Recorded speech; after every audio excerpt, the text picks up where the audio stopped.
All right, everybody, this is the end of Psalms 28. I just want to say this. Um, I'm not calling Lex a prophet or David or anything like that, but I just finished up catching up on other people's videos, and I was watching some of his, and I'm like,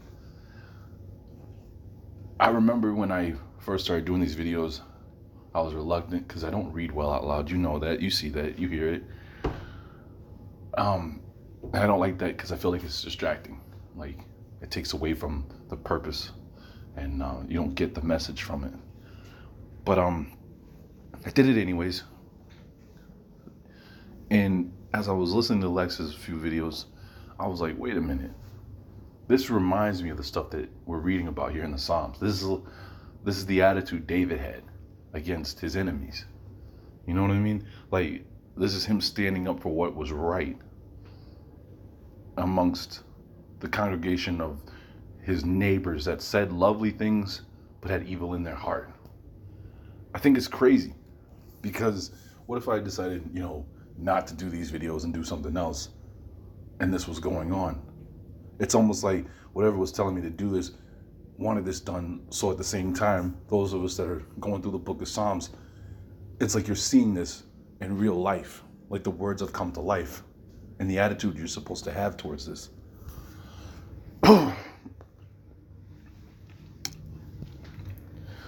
Blessed be the Lord, for he has hearkened to the voice of my petition. The Lord is my helper and my defender. My heart has hoped in him, and I am helped. My flesh is revived, and willingly will I give praise to him. The Lord is the strength of his people, and the saving defender of his anointed. Save thy people, and bless thy inheritance, and take care of them, and lift them up forever. All right, guys, you're gonna get a kick out of this chapter, okay? Because this was another one of those chapters when I was going off and I was saying, hey, I want to go over the book of Psalms to show you some of the stuff that's in here. I couldn't remember everything when I was trying to just tell you what was to come or what's to be expected. But this is one of those Psalms where it's like, boom, mind blowing when we start to go through here. Okay. All right. Hold on. All right. A Psalm of David on the occasion of the solemn assembly of the tabernacle. Bring to the Lord, ye sons of God. Bring to the Lord young rams. Bring to the Lord glory and honor. Bring to the Lord glory due to his name. Worship the Lord in his holy court. Oh, here we go. The voice of the Lord is upon the waters. Right? Isn't that like is it in the book of Revelation or is it the book of Daniel where it says his voice is like the sounds of rushing waters, right? Many rushing waters. The God of glory has thundered. The Lord is upon many waters. The voice of the Lord is mighty. The voice of the Lord is full of majesty. Now get this, guys. You ready for this? Are you ready for these verses coming here? Hold on, I gotta get myself together. There is the voice of the Lord who breaks the cedars. The Lord will break the cedars of Libanus. And he will beat them small, even Libanus itself, like a calf. And the beloved ones and the beloved one is as a young unicorn. There is a voice of the Lord who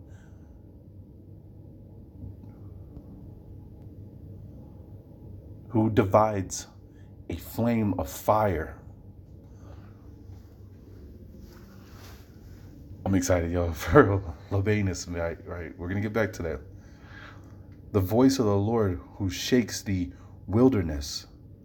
The Lord will shake the wilderness of cedars. The voice of the Lord strengthens the hinds and will uncover the thickets. And in the temple, everyone speaks of his glory. The Lord will dwell on the water field, and the Lord will set a king forever. The Lord will give strength to his people. The Lord will bless the people with peace. Now, let's get back here to Labanus. Let's see here. Watch this. Where's Labanus? It is a national park. It is a national park in England. Are you ready for this? It has two mountains. Two famous mountains. Where is it? Let's just let her read it. So, let's see here.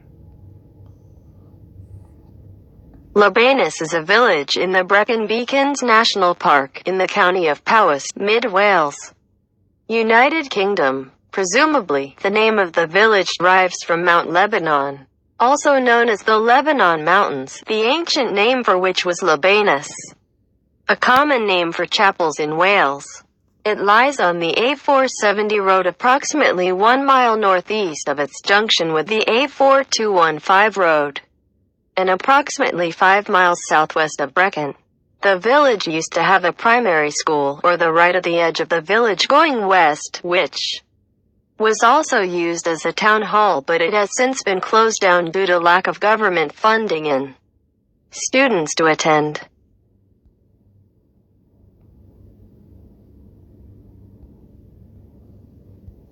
The Welsh language was widely used in Labanus and its surrounds until well into the 20th century.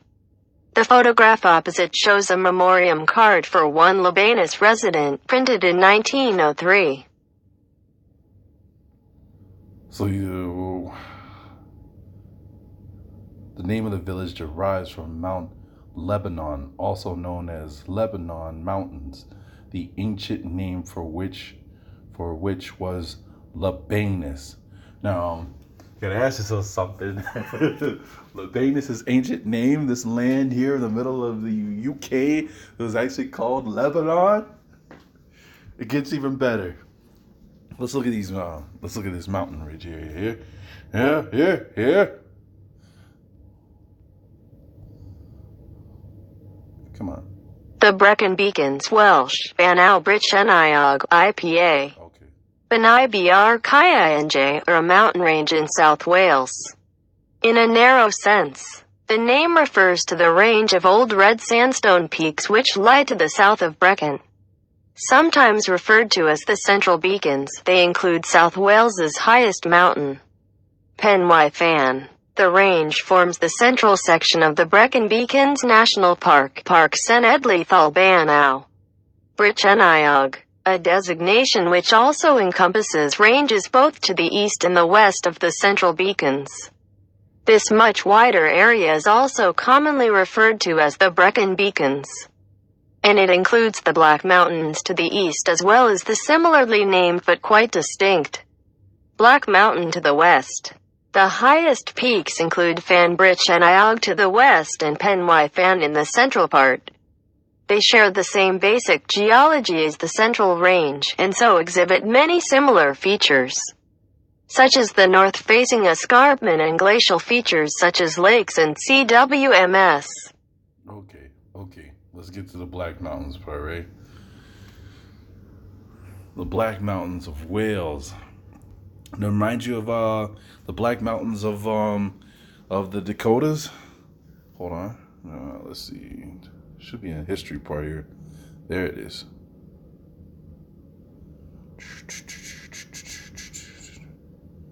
No, that's not what I'm looking for. I want to find the section where it talks about the last battle that they had there.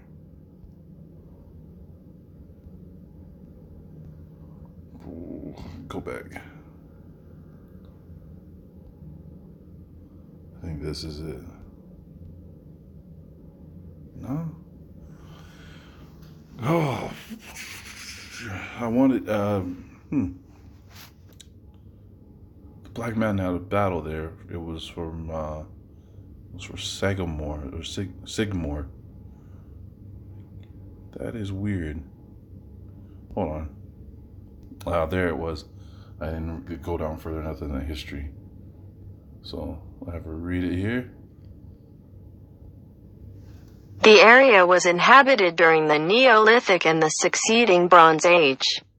The most obvious legacy of the latter being the numerous burial cairns which adorn the hills of the center and west of the national park.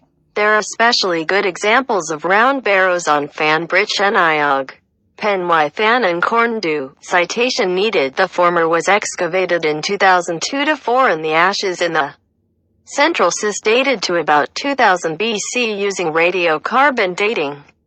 A wreath of meadowsweet was likely placed in the burial. Alright, so what caught my attention was the Corndu, the other name of the mountain there, and that's what I was looking for. It was a battle for your Blackmoors. Corndu is the summit of the twin-topped Penwy Fan and the second highest peak in South Wales at 873 meters, 2,864 feet. Situated in the Brecon Beacons National Park, the summit itself is marked by a well-structured Bronze Age cairn with a central burial cyst like that on nearby Penwy Fan. The two summits are visible from great distances owing to their height above the surrounding moorland, and are famous landmarks. The views from the peaks are also panoramic and very extensive, the Black Mountain and Forest Far being especially obvious to the west. Minity Pin is visible to the north behind the county town of Brecon, and other parts of the escarpment to the east. There we go.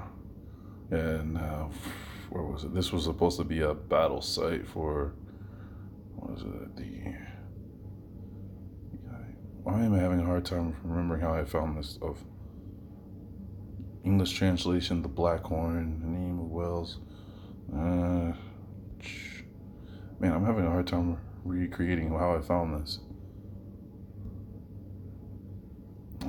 Anyways, it was supposed to be a battle for the last battle between, what was it, King James II and his brother who was supposed to take the throne, a Duke of something, Sagmore. I cannot seem to recreate this. This is weird. There it is. I'm impatient. I'm excited. I'm impatient. Wow.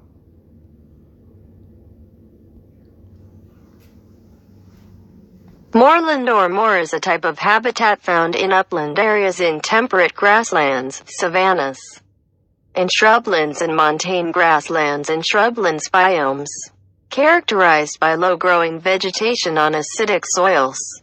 Moorland, nowadays, generally means uncultivated hill land, such as Dartmoor in southwest England, but also includes low-lying wetlands, such as Sedgemoor, also southwest England. That's what I'm looking for, Sedgemoor. In the battle here.